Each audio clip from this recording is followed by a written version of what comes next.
It's me again. We're getting through these videos. I'm impressed with myself just for actually making them every day. But with that being said, today we are doing probably the finale of this small series. We may do one after if you want, some more information about just tidying the whole process up. But essentially, what have we done so far? So in our first video, if you will, I showed you how I was leveraging a custom form that my customers can fill in. When they fill it in, it updates data inside of Halo, and then that in turn pushes to 0 to speed up my billing process, if you will. The video after that, I basically showed you how we created said form. So we used the variable linked to user action. We made an action with custom fields on it that we can send to our customer to capture data. Last video, which was the get from Integration Runbooks, we basically did exactly that. We started to make an integration runbook, leveraging the Halo API, and we essentially started to get the data from the ticket once it's submitted, and we passed all those to output variables. For instance, we grabbed the first name, the last name, and anything else that we wanted to grab on that ticket. Today's exciting bit. Today is when we kind of put all this together. Today we're going to be posting. So today we're going to be using the data that we've got, or get if you want to use the API terminology. So the data that we got, we've now got it, and we're now going to post that back into Halo using some magic that I'm going to show you in a minute. So let's jump out of this scene into the Halo scene and let's have a quick look. So going back down to custom integrations, you will find the custom integration that we've been making together. Again, it's another day, so what I would do is just click on the methods tab, click on this, click test, and then enter a valid ticket ID, 2249 in my case, and then just test it. And this is just validating, yep, great, we've got a response 200, that's a success. This means that it is working, and as you can see, it is spitting out the data we need into those output variables, which are all dictated here. So what we now need to do is understand what we're doing with this data. So what I'm just going to do very quickly is just grab all of this and just throw that into Notepad. Okay, like so, and I'm just going to put this off screen, just as a little reminder to me, to be honest. So let's have a quick look. So if we go to the customer, so the whole aim of this is we're going to update customer records when this form is filled out. Now, in particular, what I want to be updating is the account's first name, the account's last name, and also the account's email address. And again, I have captured some other information for address and stuff like that. I'm not going to focus on that right now. We're just going to update these three fields. So where do we even start with this? Well, again, because Halo is just a dream to work with, all we need to do really is press F12 on our keyboard again, open up that developer tools, input some information in here. So I'm just going to type in Connor Fagan, and my email address is connor@renada.co.uk. And then I'm going to make sure that I just basically keep clearing this network tab just so I don't have to fight with loads of entries in here. And I'm going to go and press save. Once I press save, I'm going to go back in here. I'm going to press the stop recording network log button. And I am going to find the post payload. So as you can see here, we're posting. And I'm going to write down a couple of things. So the first thing is, when I'm updating that client record, what am I posting to inside of Halo? Now, if you have some basic knowledge of the API, you'll know this already, but I'm just assuming right now we know nothing. So as you can see here, the request URL is renadasandbox.halopsa.com/API/client. So I'm going to go ahead and grab that. Then I'm going to look at the payload, and then I'm going to look at actually what we're posting to. Well, as you can see here, the payload says account's email address. So I'm just going to write that down. Account's email address. It also says account's first name, account's last name, and ID. And that's probably all we need right now. Now, Some endpoints will require everything in the payload. I happen to know that it doesn't require the is client details equals true. If you wanted to test it, I'll actually write this down and demonstrate is client details true. I'll demonstrate. But essentially what this is saying is this is all the data it needs to post back and update that record in this scenario, which is fantastic. So now we've got that written down. Let's close it. And let's get stuck into our runbook. So, configuration, integrations, custom integrations, open that up, and then click methods. So, the first thing is I'm going to make a new one. And I'm going to put update client record. Okay? And this is no longer going to be a get, because a get is to pull, to retrieve, but we're going to post. Now, be very careful when you're doing this.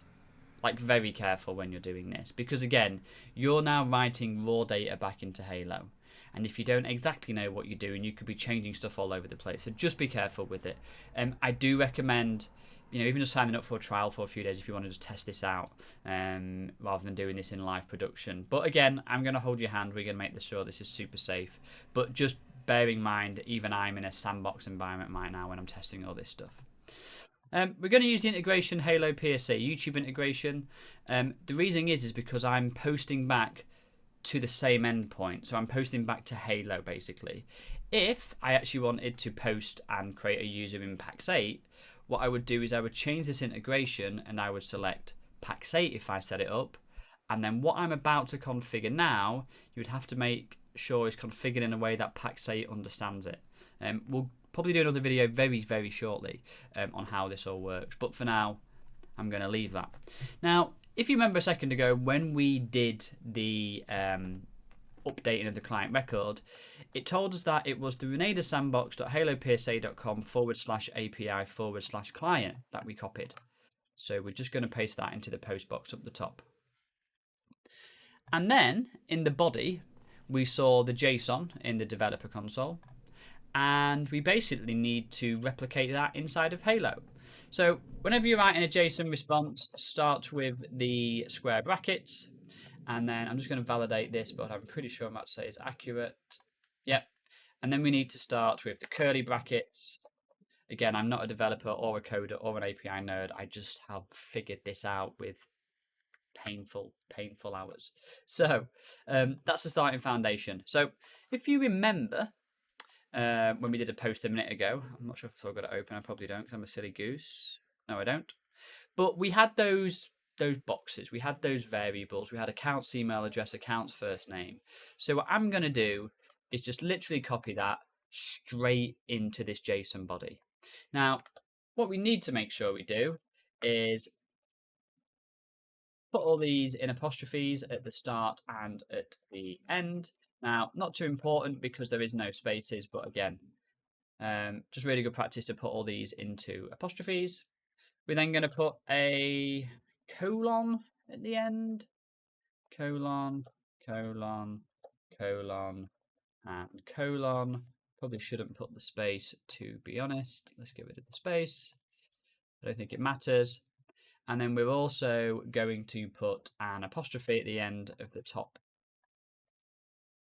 4 lines, and then I'm just basically now going to pause. So what we're going to say is we're going to post a response to the Renada Sandbox API client endpoint, and we're posting data to these fields: account's email address, account's first name, account's last name, ID, and its client details. The question is what data are we passing in?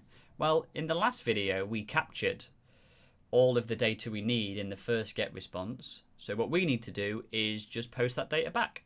So account's email address. You'll notice on the right hand side we've got action variables. Now if we actually click on integration, you will see that we have all the action variables that we used or created in the last video. I know, this is quite nice by Halo, I must admit. So what we need to do is click between the comma and the colon, and what we need to do is find the one that says accounts email address. Aha, get data accounts email address. Just simply click on that. What you'll notice here is that it does the brackets, so less than, accounts email address, more than. Accounts first name, we're going to find the one that says accounts first name. I'll zoom in a little bit here if I can. There we go. Accounts last name. ID, what do we have for ID? We've captured the client ID. And then is client details true? That can just be left as it is. And I'm just checking out some things. Yes, I think we look okay. And then what I'm just going to do is press save. There we go. I'm going to test it. I'm going to go back into here. I'm going to press test. I'm going to do accounts email address as Connor@Winada. I'm going to do accounts first name as Connor Fagan. Oh, and I need a client ID. I'm going to use 15 and press save. And that has done a response status 400, which is, I don't think is great. Bad request. Okay, fine. I'm just going to edit this quickly and put account email address in speech marks. And I'm going to test again. Hey, 15. And there we go. Response status 201. And we know that a response status 201 is a created with success. So just to slow it down a little bit, what we need to make sure we do is we put these into speech marks. I can't remember why. Again, I'm not a professional. If someone does know why these need to be in speech marks but client ID doesn't. Oh, I know why. It's because account's email address is a string, so it could contain spaces. So we need to basically say encapsulate all of the data in here in a string. So it could be, I don't know, Connor at blah, blah, blah, blah. It needs to be a string. Whereas client ID is always going to be an integer. So we don't need the string parentheses, I think. Just do it, it'll work. Right, save. Cool. So what's happened there? Custom objects, custom integrations, methods. We now have a get the data. We now have a post the data. How do we put all this together? Well, that's where the fun begins, really. We're now going to go down to Integration Runbooks. We're going to make a new one. And we're going to call this YouTube Custom Integration Runbook Pipe Update Customer Billing Record. And I'm just going to say this can only be started from Halo through an action, event, or workflow. Just going to press save so we have it. Then we're going to go to the flowchart. And we're going to say that step 1 is a action.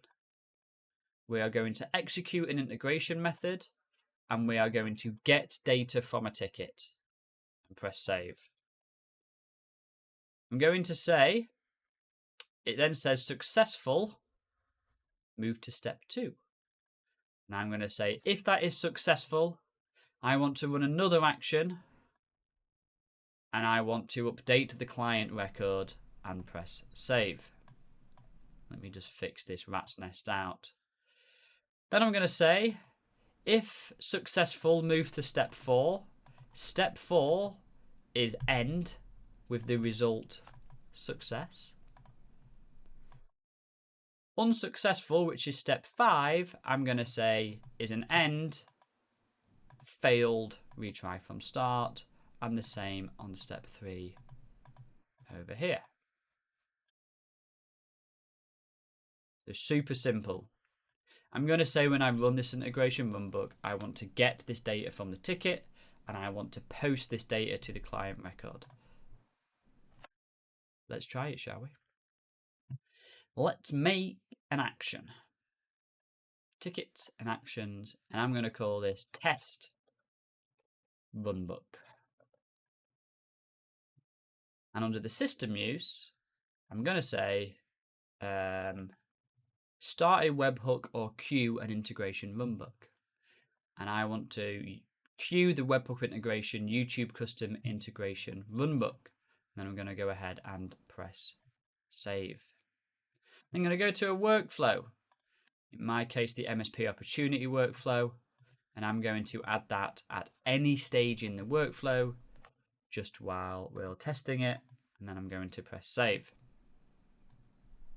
I'm going to go over to a ticket, any ticket. I'm going to pick this one here. I'm just going to check.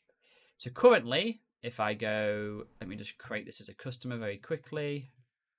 Renada YouTube customer, save. If I go to this customer very quickly and look at the billing page, there is no information in here.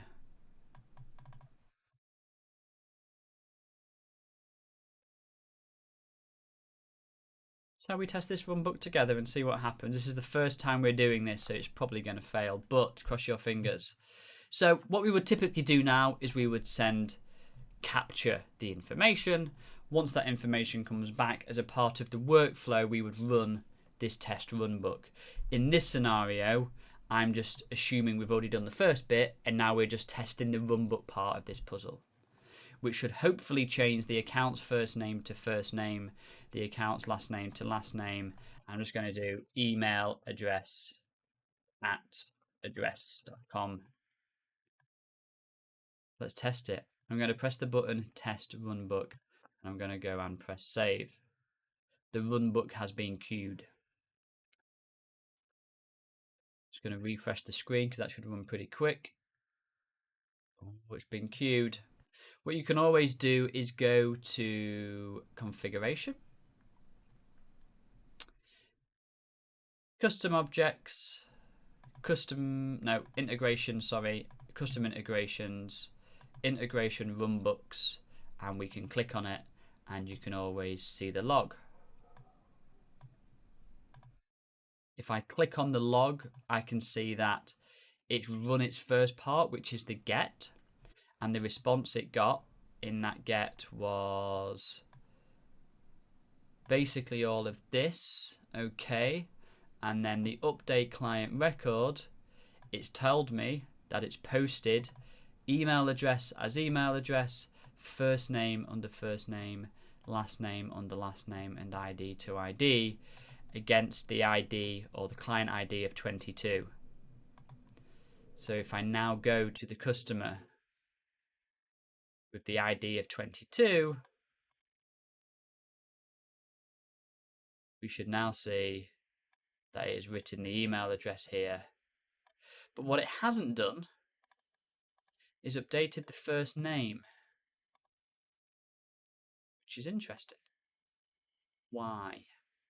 So if we go back to our integration runbook, look at the log and look at the get request, what I need to find in here is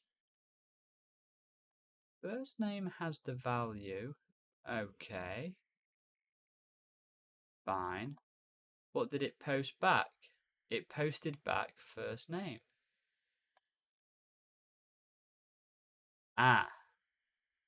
But it's posted it back to account first name, which is incorrect, because we know that that needs to be account's first name.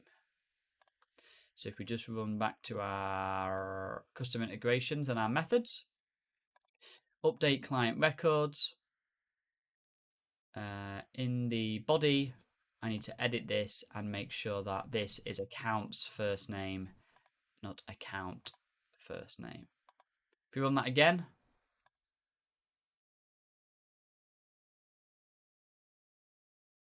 test runbook, go to the client record, finished it yet. Let's just do a quick refresh. Not done it yet. Let's check the integration, shall we? Integration, custom integration, integration runbooks, log. It has run twice. Accounts first name, accounts last name. Maybe it has finished now. Let's have a quick look. Refresh the customer record. Billing. It hasn't. Curious. I'm going to pause while I figure this out so I can tell you all how to fix it. Give me 2 seconds. I'm a complete idiot. I was just looking in the log of this. I've literally been paused 3 seconds. I just clicked on the deliveries and to have a quick look and was like, why is it not updating that? Oh, that's because if I zoom in, I can't spell accounts correctly. Nice one, Connor. So if we just go back to that custom integration, go to that method, go to that update, go to that output, go to the body, edit the body, type in accounts first name. And again, this is where it can get particularly handy to copy it from the browser. I wrote it down because I'm a fool. But if I save that now, go back to CRM, test the runbook, then go to the company, billing. We now have first name and last name. It means if I go to sales info, go down here, change this to hello is the first name, last name is goodbye, email address is hello.goodbye@gmail.com. If I run that runbook again, go over to the customer, you can now see that it's all updating perfectly. And that is pretty much the starting foundation of how to leverage these runbooks. Now, something to note, I suppose, is that during some of our testing, we captured more information than I'm posting back. Now, that is because, actually, I'll show you in my environment, make this a little bit easier for you. Here we go. That is because in my environment, I'm actually posting to 2 API endpoints. So if I just show you the flowchart here, didn't work, did it? Let me just show you this flowchart. Here we go. What was it? Let me just zoom in a little bit. Stop it. There we go. So in my endpoint, what I do is I get all the information from the ticket. I then post it to the client details endpoint, and I then post it to the site details or the site endpoint after that. Because again, the site and client are on different API endpoints. The way you can tell, the way you can test this is by going to a customer. Let's just pick St. John's. Let me just edit this main site and add in a reference of 12. Open developer console and press save. And you'll see that on the headers for site, we are posting to the site API endpoint, the payload being ID reference number in that scenario. Again, the ID, in case you're curious, is either the client ID or the site ID, stuff that we grabbed in the last video. This has been another 20-minute video. It's really hard to try and explain this in a way that is easy to replicate. I appreciate there's a lot of spinning plates with this. Any questions, you know where to find us. If this is something you do just want us to do for you, please feel free to reach out. It's literally what we do Monday through Friday, 9 till 5 in the UK. And we just love doing this stuff, basically. So yes, I've been Connor. This is probably going to be the end of this little mini series. Yes, it's not fully finessed, but there's a lot of ways you could handle this. If you need anything else, let me know. I'm going to be looking at auto creation users in 365 within a few weeks, PAX8, and hopefully writing the JSON for that so you can actually have that to use. Have a lovely day. I'll speak to you all soon. Take care. I've been Connor. Bye-bye.